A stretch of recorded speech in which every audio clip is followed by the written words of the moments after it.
Bonjour à tous, ici le Geekophile et je suis toujours avec Florent. Salut. Et on se retrouve pour en ce mois de juillet pour le top des films de juin. Donc on a mis un peu de temps à le sortir parce qu'il y a beaucoup de trucs qui sont sortis le 30 juin et puis des films qui sont sortis une semaine, donc difficile à voir, donc des fois difficile à rattraper.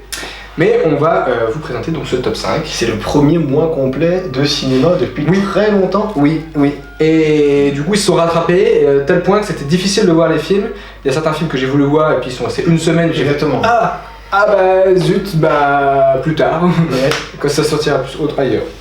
Bon, on commence avec le top 5, on a un film commun. Oui, c'est Nobody de Hila Neischuller. Il avait réalisé Hardcore Henry, que je n'ai pas vu, apparemment c'était un gros délire première personne, très adaptation de jeux vidéo, sans être un jeu vidéo, une adaptation, avec Bob Odenkirk, qui avait eu un tout petit rôle dans Pentagon Paper, mais qui est principalement connu pour Breaking Bad. Et Better Call Saul, du coup, qui est la série autour de son personnage de Breaking Bad. Ouais. Alors l'histoire, c'est un mec qui a une vie très monotone, tous les jours c'est la même chose, et puis on monte sa routine. Et un jour, en fait, on ne sait pas pourquoi, il pète un câble, il a envie de changer, et il est dans un bus et voit des mecs qui tournent autour d'une fille qui sont un peu lourds. Alors il dit à la chauffeuse du bus et aux gens, sortez. Il remonte ses manches et il va castagner les mecs. Voilà. Ouais. Mais c'est pas un super héros, je veux dire, on sent qu'il a des faiblesses, genre il va tomber par terre mais il va se relever, genre le gars très courageux. C'est ça, il prend des coups, il prend des sacrés coups, des trucs comme ça. Mais il encaisse les coups et dans cette bagarre, évidemment, il va blesser la mauvaise personne, un fils de mafieux qui va se retrouver dans le coma et... Fils de mafieux russe. Fils de mafieux russe, évidemment. Et on va se retrouver dans un petit peu cette vengeance du mafieux russe. Voilà. C'est par le même scénariste que John Wick. Oui, on retrouve la patte. On voit que c'est la patte. Après, il y a beaucoup de gens qui disaient que c'était du sous John Wick ou que ça. Il y en avait certains qui disaient que c'était un film insignifiant. Genre, il faut arrêter quoi. En fait, je pense que le délire est beaucoup plus second degré que John Wick. C'est un délire. Il y a des moments où j'avais l'impression que c'était une adaptation de Maman j'ai raté l'avion pour les adultes. Violent, c'est pas le même délire que Baba Yaga qui va essayer de buter 1000 personnes par film. Mais là c'est vrai qu'on a vraiment ce truc. Alors pour ceux qui n'aiment pas la violence, c'est pas un film pour eux, mais c'est un film qui est extrêmement violent, qui va beaucoup jouer dans cette vivacité des combats, etc. Et c'est du combat qui est très dynamique. Quand il y a des morts, on rigole. Oui, c'est ça. C'est-à-dire que là, vous allez voir quand même. Alors, léger spoil, il y a le personnage de Doc Brown, enfin l'acteur qui joue Doc Brown, donc Christopher Lloyd, qui a genre 95 piges et qui joue dans ce film-là et qui démonte des Russes avec un gros fusil à pompe. C'est très drôle, il tient à peine debout et on le voit qui utilise un fusil à pompe, c'est très drôle et voilà, c'est très sympa. Voilà. Sachant que, donc si on veut juste finir sur une comparaison de John Wick part à l'attaque parce qu'on a tué son chien. Là, il va partir à l'attaque presque pour récupérer un collier. Porte-clés. Ouais, porte-clés, oui, c'est ça. C'est quand même des motivations assez légères pour quand même un gros truc qui suit. Quoi. Ouais. Mais voilà, très drôle. On passe à ton top 4. Ouais. Alors, mon numéro 4, c'est La Nuée de Juste Philippot. Ouais. Il s'appelle. Il n'y a pas de prénom. Si, c'est Juste Philippot. Ton prénom, c'est Axel, c'est ça? Ouais. Lui, c'est pareil, c'est Juste. Bref. Donc c'est son premier film, et en actrice principale on a Suliane Brahim, qui joue un tout petit rôle dans Hors Normes, et qu'en fait quand tu la vois jouer, elle a exactement la même voix que Charlotte Gainsbourg. Okay. Et je me suis dit, peut-être qu'ils ont essayé de prendre Charlotte, ils se sont dit non, elle n'était pas dispo, hop, on prend celle qui ressemble à mort, mais vraiment avec son truc un peu boudeur dédaigneux comme ça. Oh. Et en actrice secondaire, donc une fille qui joue sa fille, c'est Marie Narbonne, qui était une révélation de Play, qui jouait donc Alice Isaz jeune. Okay. Alors là, en fait, l'histoire, c'est une éleveuse de sauterelles. En fait, c'est un peu la nouvelle alimentation. Donc elle élève des sauterelles, ensuite elle les tue, elle les réduit en farine, et ensuite cette farine sert dans les exploitations agricoles autour, ou d'élevage. Et en fait, ce qui se passe dans le film, c'est que un jour, il y a du sang qui tombe sur ces sauterelles, et les sauterelles en fait deviennent beaucoup plus puissantes et beaucoup plus grosses. Et en fait elle se dit, attends mais si je récupère du sang à droite à gauche, je vais pouvoir avoir beaucoup plus de sauterelles, donc je vais gagner plus d'argent. Donc finalement l'idée d'arrêter cette exploitation, parce que finalement ça marche pas si bien, bah, je peux revenir en cause et finalement agrandir, mettre beaucoup plus de choses. Et plus le film va avancer, plus en fait elle va se saigner réellement pour ce métier. Donc il y a des sauterelles qui vont commencer à la bouffer. Et elle va se donner corps et âme. Donc c'est un film qui est très métaphorique dans l'idée du secteur paysan qui se saigne, qui est prêt à presque mourir pour son travail. Et oui, visuellement, ça fait un peu passer à du Cronenberg, parfois, avec le côté body horror.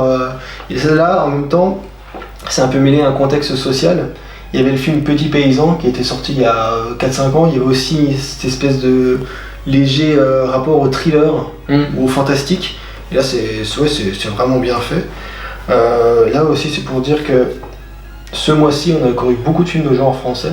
Je pense que Teddy t'en parlera tout à l'heure. Il y a eu The Deep House que je trouvais sympa. Mais oui, il y a vraiment un renouveau. Je pense qu'avec les mois qui viennent, on va peut-être faire presque un top du film de genre français de tous les mois. Parce que là, ça déborde un peu. Alors forcément, moi quand j'ai vu le film, je me suis dit des sauterelles, du sang, voilà, les plaies d'Égypte et tout ça, mais bon, on s'éloigne un petit peu de ça pour se recentrer donc sur cette nuée de sauterelles qui peut être soit une bénédiction, soit un grand malheur à venir. Donc voilà, c'est un bon conseil de film de genre français. Alors moi, mon top 4, c'est Président de Anne Fontaine. Film qui a été assez mal reçu en fait, globalement, de ce que j'ai vu. Les notes sont très mitigées sur les sites de cinéma. Et en fait, donc, de quoi ça parle ? Ça parle donc de deux anciens présidents qui s'appellent Nicolas et François.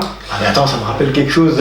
Voilà, deux anciens présidents français et qui en fait ont été trahis, enfin du moins l'un des deux a été trahi par un de ses ministres, Macron. Oh, putain, comme de par hasard. Et en fait, donc les deux vont, du coup, Nicolas va essayer de convaincre François de se représenter à la présidence, mais en association, en fait, pas l'un contre l'autre, ensemble, faire un groupe et postuler donc à la présidence. Et du coup, on va être sur un film d'humour avec donc Jean Dujardin et Réau Gadebois qui jouent donc Nicolas et François, et qui vont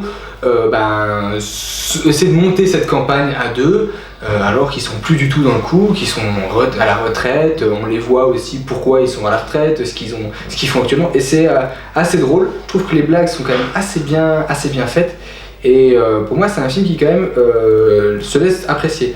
Alors il y a peut-être la parodie de Nicolas Sarkozy par Jean Dujardin qui peut être vue comme un peu lourde. C'est un peu bizarre. Ça fait un peu bizarre, mais il faut s'y faire. Mais en vrai, moi je trouve que c'est plutôt bien écrit. Le message de fin, alors je sais que j'avais un ami qui m'a dit j'ai l'impression qu'ils sont arrivés à 1h10 de film, qu'ils sont 18, il faut conclure, et qu'ils ont un peu conclu un peu vite. C'est peut-être vrai, mais je trouve que la conclusion est quand même intéressante. Et peut amener une réflexion qui est intéressante sur le féminisme, et aussi sur que les anciens politiques, on va peut-être les dégager pour voir sur des gens qui sont plus dans le concret, plus dans le réel. Oui, c'est ça, oui, c'est le rapport à l'humain, au côté direct, parce que finalement, en fait, tu te rends compte que le monde politique qui est dépeint dans le film est ultra moraliste. Ouais, c'est ça. Parce qu'il n'y a pas de groupe ou d'idées d'ensemble, c'est vraiment plus du moi. Même quand ils sont ensemble, c'est plus du moi. Ouais, c'est ça. Et voilà, donc du coup, je trouve que c'est un film qui a des bonnes réflexions, des bonnes blagues, et qui est assez appréciable à regarder. Et on passe cette fois-ci au top 3. Alors moi, mon numéro 3, j'ai mis Minari de Lee Isaac Chung. Alors j'ai pas vu ses autres films, mais je sais que c'est le futur réalisateur de Your Name. Alors c'était un film d'animation japonais qui était sorti il y a 3-4 ans. Qui a été adapté en manga ensuite. Voilà, ça me fait peur d'avoir ça. Ouais, en version live, oui. Ouais. Sachant que c'est un réalisateur américain qui est d'origine sud-coréenne. Ouais. Mais dans son film, il fait jouer un acteur sud-coréen qui joue en anglais. Donc c'est Steven Yeun, qui avait une petite apparition dans Okja et Burning, super film sud-coréen qui est sorti il y a 2-3 ans, et il est surtout connu pour Walking Dead, puisque c'est Glenn, non Glenn, ouais. Glenn, c'est ça. Donc un des personnages récurrents et importants de la série. Assez marquant. Et là, en personnage secondaire, bon, il y a beaucoup d'actrices, enfin, il y a donc la femme, la grand-mère, c'est pas des acteurs vraiment connus, mais je sais que donc il y a cet acteur qui joue un espèce de fou religieux, je pense tout ça, ouais. mais qui travaille bien avec les fruits. C'est ça. Et lui, il est joué par Will Patton, et c'est quand même un acteur qui est apparu dans Armageddon et dans The Postman. Alors forcément, facteur oblige, The Postman, il jouait le méchant de The Postman, et je me suis dit, mais attends, ce gars, je le connais. Il a un visage assez américain, assez reconnaissable, disons. Et en fait, là, l'histoire, donc c'est une famille de Corée du Sud qui vient s'installer aux États-Unis. Donc il y a le père, la mère, les 2 enfants, qui sont ensuite rejoints par la grand-mère. Et lui, son but, c'est de trouver de l'eau sur son terrain qu'il vient d'acheter, donc l'espèce de rêve américain, pour faire pousser des fruits et légumes d'origine un peu sud-coréenne, pour après les vendre à des supermarchés, etc. Seulement, c'est une chronique de vie, les choses ne se passent pas forcément comme ils l'attendent. Il y a un rapport un petit peu à la religion, parce que voilà, ils vont essayer de découvrir la religion chrétienne pour s'adapter. Et donc il y a cette grand-mère qui va un peu revenir aux traditions. Donc il y a un peu ce choc entre d'où on vient et qu'est-ce qu'on est prêt à faire pour s'intégrer. Donc c'est assez touchant. C'est pas non plus le film de l'année, voilà, il était acclamé de partout. Il y a même Bong Joon-ho sur les affiches qui met un film magnifique et tout. Donc je dis, ouais, on sait quand même qu'il y a une certaine attente, il est assez soutenu. Mais oui, moi, j'ai plutôt bien été pris. Et la grand-mère, elle est assez touchante, elle est assez crispante parfois, mais c'est le personnage qu'on retient. Moi, c'est vrai que c'est le personnage que j'ai mieux aimé de ce film. Après, moi, ce qui fait que je l'ai pas mis dans ce top, c'est surtout moi la conclusion, où il y a un truc où je me suis dit, j'avais l'impression, je ne spoil pas, hein, ne n'inquiétez pas, mais j'avais l'impression qu'il y avait un léger rétro-pédalage sur un truc. Et voilà, bon, après, ça reste que c'est un beau film, voilà, ça reste assez classique d'un film de drame, hein, mais voilà, c'est un film qui est assez appréciable et qui mérite quand même d'être vu, quoi. Et ton numéro 3 ? Alors moi, mon numéro 3, c'est Les Deux Alfred, réalisé par Bruno Podalides, avec Bruno Podalides, Denis Podalides, et dans le personnage important, c'était Sandrine Kiberlin. Donc les trois en fait Bruno Podalides joue du coup un personnage un peu paumé, il a ses 2 enfants à charge, sa femme travaille est sous-marinière, elle s'est mise en pause dans leur couple et il est à la garde des enfants pendant qu'elle est dans le sous-marin. Et il cherche un boulot et il va postuler pour un boulot dont il ne comprend pas l'intitulé. Un truc très Startup Nation. Ouais, et il va entrer dans une entreprise, il ne comprend pas, il est engagé, il ne comprend pas ce qu'il doit faire, il ne comprend pas, voilà. Et un jour, en fait, il va sympathiser avec un mec qui bosse pour un genre de Uber, pareil, c'est un genre de truc où il faut des petites missions par-ci par-là pour gagner un peu d'argent. Et du coup, les deux vont sympathiser et vont s'aider. Il y en a un qui n'a pas de logement, alors du coup, l'autre va lui dire viens dormir chez moi, mais tu t'occupes de mes gosses. Et voilà, et Sandrine Kiberlin, dedans, va jouer le patron de celui qui est dans la start-up. Et voilà, il va y avoir tout plein de moqueries sur le système de start-up et sur des règles un petit peu à la con, sur le fait que en fait ils font un entretien d'embauche, enfin une partie de ping-pong, enfin il y a plein de petites blagues comme ça. Et moi j'ai trouvé ça très drôle. En fait, le gars se présente avec oui, mais j'ai un côté à l'ancienne. Et ils se disent ah, mais c'est bien les côtés à l'ancienne, comme ça on pourrait essayer de ramener vers nous des gens des petits villages, voilà, les gars du cru, quoi. Ouais. C'est bien, c'est pratique d'avoir un gars comme ça. Et il y a aussi cette problématique du faut pas avoir de gosses pour la société. Ça c'est le gros problème du truc. Et c'est du coup, lui du coup il a ses enfants, alors il va y avoir des quiproquos, il est en FaceTime et puis il y a ses enfants qui rentrent, alors il va tousser, il y a son gosse qui arrive, il va le pousser, enfin c'est assez drôle. Ouais, non mais il y a aussi ce truc avec les drones, genre à un moment il y a des drones qui servent à transporter des lettres ou des petits colis, et en fait pendant tout le long du film tu vois des drones par terre ou en train de s'écraser. Du coup tu as des gens qui sont payés par une appli pour récupérer les drones un peu comme une consigne de bouteille. Et il y a plein de petites blagues, scènes de baston, qui sont assez drôles. Et franchement, c'est truffé de petites blagues. Et franchement, pour ça, je trouve que c'est super bien fait, c'est super bien amené. Bon, c'est un peu caricatural, mais franchement, c'est assez drôle. Et moi, il y avait des blagues qui m'ont fait mourir de rire. Vous pouvez demander à Florent. J'ai éclaté de rire à plusieurs moments. Voilà. Mais en fait, tu vois, avec Président, c'est vraiment deux comédies françaises qui changent un peu de ce qu'on imagine comme c'est des comédies françaises. Il y a aussi ça. Il y a aussi ce style-là qui existe. Ouais, c'est ça. Et ça change. Moi, mon numéro 2, j'ai mis Médecin de nuit de Eddie Washman. Alors, j'ai pas vu ses premiers films. Avec un acteur Vincent McCain, que j'avais vu et adoré récemment dans Les choses qu'on dit, les choses qu'on fait, que nous ne déteste visiblement. Et il était aussi connu pour Le sens de la fête. Et en actrice secondaire, on a Sarah Giraudot, qui jouait dans Petit Paysan. Et dans le discours, peut-être que quelqu'un d'entre nous en parlera après, on ne sait pas.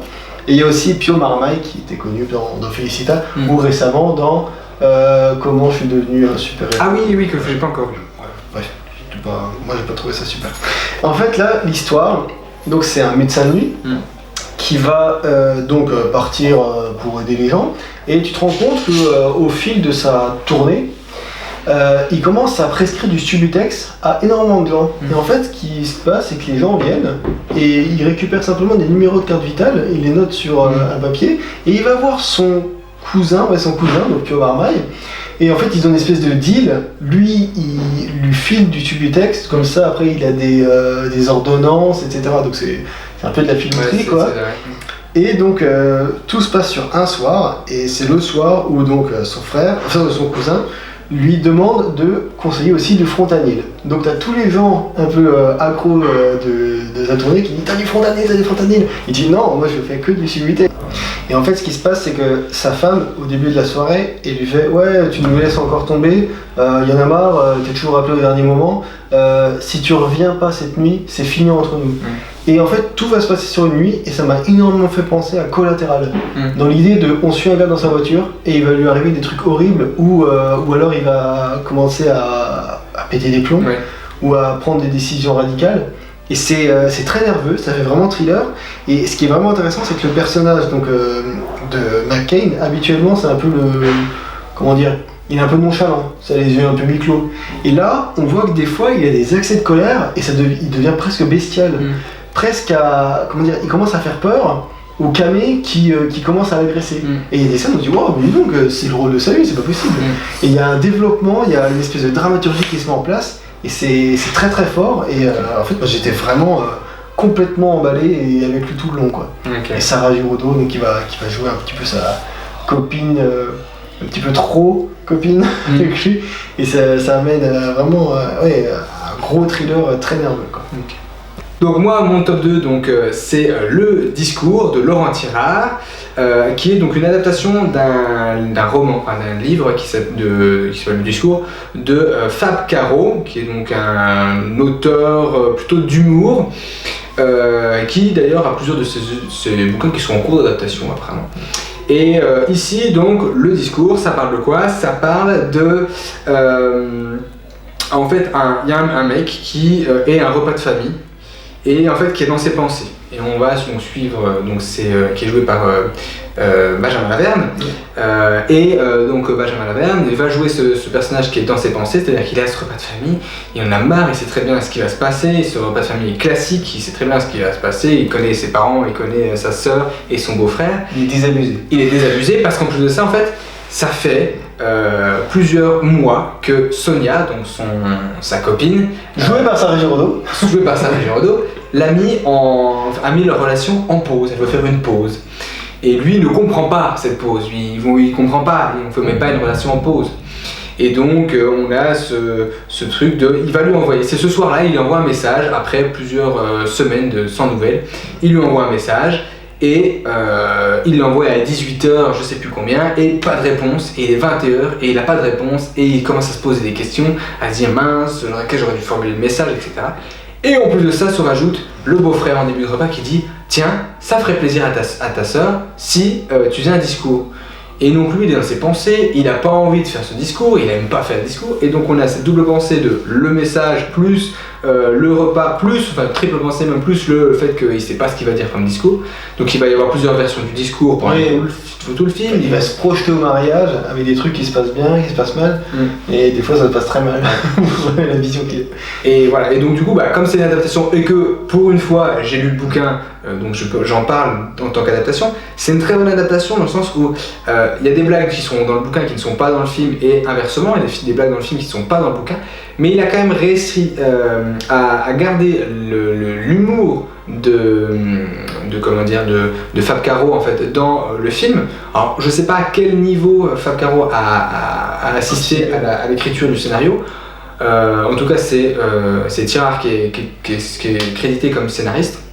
Donc est-ce qu'il a juste pris le bouquin puis que Fab Caro n'a pas eu son mot à dire, je ne sais pas.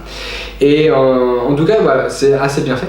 Par contre les bandes annonces de ce truc là, elles ont tenté d'être originales, mais elles ont fait une grosse boulette, elles ont limite spoilé le film et puis même ils ont même limite pas compris les personnages, donc c'est assez con. Et en tout cas voilà, c'est assez intéressant. Donc les acteurs quand même, il y a Kian Kojandi aussi qui joue le beau-frère, et après les autres noms j'ai oublié. François Morel effectivement qui joue le père. Et voilà, franchement les acteurs, bon, c'est surtout en fait, on va vraiment se retrouver autour de Benjamin Laverne. Et moi, il y a des blagues qui m'ont fait beaucoup rire dans les bouquins qui m'ont encore fait rire ici. Donc c'est plutôt une bonne adaptation. Ouais, et puis il y a beaucoup de rythme et tout. Moi, j'ai trouvé ça très sympa. Ouais. Juste avant de parler de mon top 1, il y a 4 films que je cite, voilà, comme tous les mois. Donc j'ai vu aussi Sans un bruit 2. Alors c'est une suite honorable, disons, du premier. En fait, le premier, il inventait tellement de choses que du coup, en fait, là, c'est comme si tu prends du rab à la cantine. Ouais. Toi, t'as aimé ce que t'as mangé, tu dis, vas-y, t'en reprends. Donc ça fait un peu les nouvelles aventures de la famille Abbott. Seulement là, c'est ultra centré sur les gamins. Ouais. Et en fait, sur l'affiche, ils auraient dû mettre vraiment les gamins en grand. Avec aussi, il y a Emily Blunt qui joue dans le film. Et c'est vraiment très étrange. Mais oui, voilà, disons que c'est plus gros, plus fort, plus d'action, donc tu perds un peu en intime. Mais voilà, ça reste très divertissant. J'ai vu aussi Cruella. Alors pour le coup, c'est une des rares adaptations Disney Live réussies, sachant que là, on a une espèce d'origin story de méchante. Donc on crée une méchante à la méchante pour pas qu'elle soit si méchante que ça. Bon, pourquoi pas.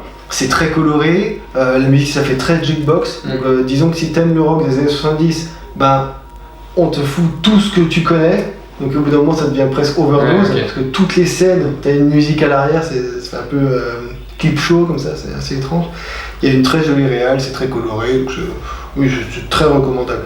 J'ai vu Wendy, c'est une espèce d'adaptation moderne de Peter Pan, avec donc Wendy qui va essayer de retrouver un enfant perdu depuis quelques années, et en fait elle va se retrouver sur une île un peu magique avec ses enfants perdus. C'est très étrange parce que en fait c'est des gamins qui sont pour la plupart non acteurs, donc tu vois qu'ils sont un peu paumés, et le réalisateur il des films comme ça un petit peu brin de scène, il raboute tout ça, mais c'est lui qui fait la musique, et la musique me fait beaucoup penser à du Arcade Fire. Donc moi j'ai aimé parce qu'il y a un côté très enivrant, c'est plutôt bien réalisé, et oui il y a un beau message de fin. Et en dernier, Nomadland, alors que j'avais adoré au cinéma, et puis plus le temps passait, plus je me disais oui finalement est-ce que je le retiendrai tout le temps? Pas forcément. Donc ça parle des déclassés, ça parle des gens qui vont quitter leur maison pour être dans des mobil-homes ou des caravanes, prendre des petits boulots d'intérim et de droite à gauche sur une année, et qui vont faire des rencontres, donc il y a des petites romances, c'est assez touchant, c'est très bien réalisé donc par la future réalisatrice des Éternels de Marvel. Et donc il a eu l'Oscar du meilleur film et de la meilleure réalisatrice cette année. Voilà, c'est un joli moment. Et donc mon numéro 1, c'est We are little zombies. C'est la chanson qu'il y a dans le film, ça peut être un peu surprenant dit comme ça. Donc c'est Little Zombie de Makoto Nagaisha. Donc c'est son tout premier film et c'est assez impressionnant pour un tout premier film. En fait, ça parle pas du tout de zombies. C'est 4 gamins qui vont se retrouver aux funérailles de leurs parents. Parce que en fait, il y a les parents d'un qui sont morts dans un accident de voiture. Les parents de l'autre, c'est quoi? C'est une explosion au niveau de la cuisine. Il y en a qui sont fait abattre par un tueur en série. Et les derniers qui sont pendus. Voilà. Donc c'est 4 histoires assez originales. Ouais, comme ça, c'est sympa. et du coup, en fait, ce qui est intéressant, c'est que ces gamins, ils sont pas ultra tristes. Ils se disent, bon, bah maintenant qu'on est orphelin, on a un peu des petits zombies, qu'est-ce qu'on peut faire ensemble? Et en fait, le plus jeune des 4, lui, il adore les jeux vidéo. Et en fait, tout son univers, tout son monde se crée autour des jeux vidéo. Donc la réal va s'adapter à lui. Et par exemple, bah, il va se dire, on va récupérer ma console de jeu d'abord. Donc il va y avoir sa tante qui va être là pour le récupérer vu qu'il a perdu ses parents. Et on va avoir toute une scène où il va se la jouer un peu jeu vidéo d'infiltration. Donc ça va être filmé un peu en pixels pour qu'il récupère sa console. Et quand il la récupère, ça fait un peu comme Zelda, avec l'objet qui apparaît en grand écran, avec stage 1, stage 2, où tu vas voir les persos qui vont être vus en plan zénital et ils vont se déplacer un peu comme dans Pac-Man. Ouais. Donc c'est une histoire très touchante qui fait vraiment un peu du quotidien. Et ensemble, ils vont se dire, on n'a qu'à créer un groupe de rock. Maintenant qu'on n'a plus de parents, on est perdu. Et en fait, ce groupe de rock va commencer à plaire énormément et va créer le buzz. Donc ils vont créer ce groupe qui va s'appeler les Little Zombies. Et c'est très délirant, c'est très coloré. Il y a des passages qui sont complètement barrés ou surréalistes.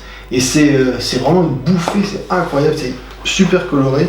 Et ouais, ultra barré, j'ai adoré tout le long. Ok, j'essaierai de le voir si sûr. Fondation. Alors recommandation avant de passer au top 1, c'est donc d'abord D'où l'on vient, ou In the Eight dans la version originale. C'est donc une comédie musicale de Lin-Manuel Miranda à l'origine qui a été adaptée à l'écran et qui, moi je trouve, est assez intéressante parce qu'elle est assez punchy, assez divertissante. Pour ceux qui s'attendent à la comédie musicale classique, là c'est un truc qui est plutôt avec des orientations hispaniques, avec beaucoup de références à cette culture hispanophone, parce que évidemment on passe donc au Washington Heights qui est un quartier hispanique de Washington. Ensuite, donc deuxième film que je voulais recommander, c'était Teddy. Film de genre, encore une fois, français d'ailleurs, mais j'avais un doute si c'était québécois ou français, mais français, qui va nous faire un film de loup-garou. Alors attention, film de loup-garou, ne pas s'attendre à un film avec vraiment des scènes de violence, de loup-garou, etc. On est plus sur un jeu de la transformation qu'autre chose. C'est pas Underworld. Voilà, c'est pas Underworld. C'est plus un drame adolescent avec un fond de loup-garou, genre comment ton corps change. Ouais. C'est ça. Et c'est presque un film sur l'adolescence, sur la puberté qu'autre chose en fait, parce que ces changements qu'il a, bon alors ils sont très très bizarres, il y a des scènes très très glauques sur ces changements, mais on pourrait presque comparer la difficulté de ces changements, de ne pas suivre ces changements comme de l'adolescence. Oui, les poils qui poussent, tu tombes amoureux de n'importe qui. Voilà. Et Anthony Bajon qui joue dans le film, moi j'aimerais bien qu'il ait le César, tu vois. Ça serait une belle révélation. Ouais, c'est vrai. Donc troisième film que je pouvais recommander, c'est donc troisième et quatrième film, en fait je vais les faire un peu grouper, c'est Luca et Raya, donc les deux derniers Disney et Pixar, qui pour moi en fait sont des films qui sont très appréciables à regarder chez soi. Après, est-ce que les avoir sortis sur Disney Plus directement n'a pas un peu desservi leur je pense. Par exemple Raya, je pense que c'est vraiment un film de cinéma. Parce que visuellement, même Lucas, visuellement, c'est des films qui sont quand même très travaillés, qui sont très beaux. J'ai vu des making-of de Lucas qui sont assez intéressants et c'est dommage du coup que ça apparaisse sur un écran d'ordinateur plutôt que sur un grand écran de cinéma. Voilà. Ouais. Et puis donc oui, pour résumer Raya rapidement, Raya c'est en gros l'histoire, donc il y a eu toute une histoire avec des dragons et il y a un artefact qui est gardé par un peuple et un jour tous les peuples en fait qui veulent cet artefact vont le casser sans faire exprès et se répartir chacun un morceau. Et Raya va essayer de les réunir pour invoquer le dernier dragon qui pourrait sauver d'une menace qui est apparue en explosant justement cet artefact qui contenait cette menace. Voilà. Scénario de jeu vidéo. Voilà, scénario de jeu vidéo. Zelda Triforce. Et puis pour Lucas, alors Lucas c'est un peu plus original on va dire ce scénario, c'est que on a une famille d'hommes poissons, monstres marins. Et en fait un jour l'un des enfants en fait suit quelqu'un et qui remonte à la surface et se retrouve en fait à la surface et il se rend compte qu'à la surface une fois qu'il est sec il devient humain et il y a quelqu'un qui lui en fait est un homme poisson mais qui vit seul à l'extérieur, qui a à peu près son âge, un peu plus vieux et qui en fait joue sur la terre et voilà et du coup il va y avoir ce jeu entre la terre et l'océan, ils vont rêver en fait d'un truc, c'est avoir une Vespa, voilà. Et c'est le but des personnages d'avoir une Vespa et l'objectif d'avoir ce Vespa. Voilà, c'est assez drôle, c'est assez fun. Voilà, c'est pas non plus les grands Disney, les grands Pixar, mais ça reste quand même très appréciable dans le visionnage. Et après avoir traîné un petit peu sur ces films, j'arrive à mon top 1 avec un film de Non, je déconne, je me moque parce qu'il a toujours des réalisateurs qui sont compliqués à dire, de Guy Ritchie, Un homme en colère. Donc voilà, on en a déjà parlé l'année dernière, avec Ritchie, The Gentleman. Et ici, voilà, on arrive sur un truc un peu plus, on va dire, terre à terre, dans le sens où c'est moins complexe dans le scénario que The Gentleman. Brut de décoffrage. C'est plus brut de décoffrage. On revient à un film avec Statham. Guy Ritchie et Statham ont beaucoup collaboré ensemble. Et donc on revient avec Statham. Et en gros, ce qui se passe, c'est on suit un homme qui intègre une société de fourgons. On apprend en fait qu'il y a eu un drame, que son fils est décédé lors d'un braquage d'un fourgon. Mais ce qui est intéressant, c'est que le film n'est pas tourné dans l'ordre totalement. Ça commence à des scènes, à des flashbacks. Donc après, on se dit attends, à quel moment ça s'est passé ce truc-là? Et en fait, finalement, ça tient une certaine cohérence, même si au début on est complètement paumé. Un peu comme le pilote de laine qu'il faut remettre dans l'ordre. Ouais, dans l'ordre. Et puis après, il y a tout plein d'histoires sur... il y a un traître parmi les fourgons. Et c'est assez intéressant, c'est assez bien amené. C'est du film d'action, hein. C'est du gros punchy, c'est pas du film d'arrêt d'essai, encore une fois. On est sur un film... je sais que j'ai un pote qui me disait, en général, j'ai l'impression que Guy Ritchie fait un film qui fait vraiment à son image bien, avec des retournements de situation de temps, et un film un peu d'action qui lui permet de financer, en fait, de remplir les caisses pour le prochain qui va être un peu plus intimiste. Donc Sachant que c'est une adaptation d'un film français qui s'appelle Le Convoyeur, que moi j'adore, vraiment de Nicolas Boukrieff. Et moi j'avais peur, du coup en voyant cette adaptation, je me suis dit du coup ça va être du copier-coller. Et en fait ça s'éloigne suffisamment pour pas être du copier-coller, tout en gardant une certaine partie de la trame. Donc il y a certains moments je me disais oui, je pense qu'il y a un trait dans l'équipe. Et quand ça arrivait, je me disais oui, c'est comme dans le film d'origine. Mais après, il part sur autre chose et du coup, il arrive à se renouveler. Et comme on dit, il arrive à filmer la violence d'une certaine façon qui la rend divertissant, brutale et oui, c'est assez plaisant. Et puis, on se plaît à voir Jason Statham à se battre hyper violemment et en flinguant tout ce qui passe, quoi. Donc, mais c'est mieux que ce qu'il fait dans ses directs ou DVD ou le truc qui passe sur. Ses stars en partie et voilà, c'est très appréciable par rapport à tout ce qu'il a pu faire récemment. Bon, voilà en tout cas ce qu'on pouvait dire sur ce top 5, on pourrait même presque dire top 9, top 9 chacun, parce que j'aime bien cette forme. Voilà, on a ces petits extraits au milieu. Je pense que le mois de juillet va être magnifique, parce que j'ai déjà vu quelques films qui sont hyper hauts dans les meilleurs films que j'ai vus dans l'année, donc ça va être de grosse qualité sur moi qui l'ai vu. Moi pour l'instant j'ai l'impression que j'ai vu mon top de l'année pour l'instant et mon flop de l'année pour l'instant dans ce mois de juillet. Voilà. On n'en dit pas trop. Le flop, vous le découvrirez si j'en parle plutôt en fin d'année. Mais bon, on verra. Très bien. Et puis sur ce, on vous dit à très vite. Finité. Incantatem.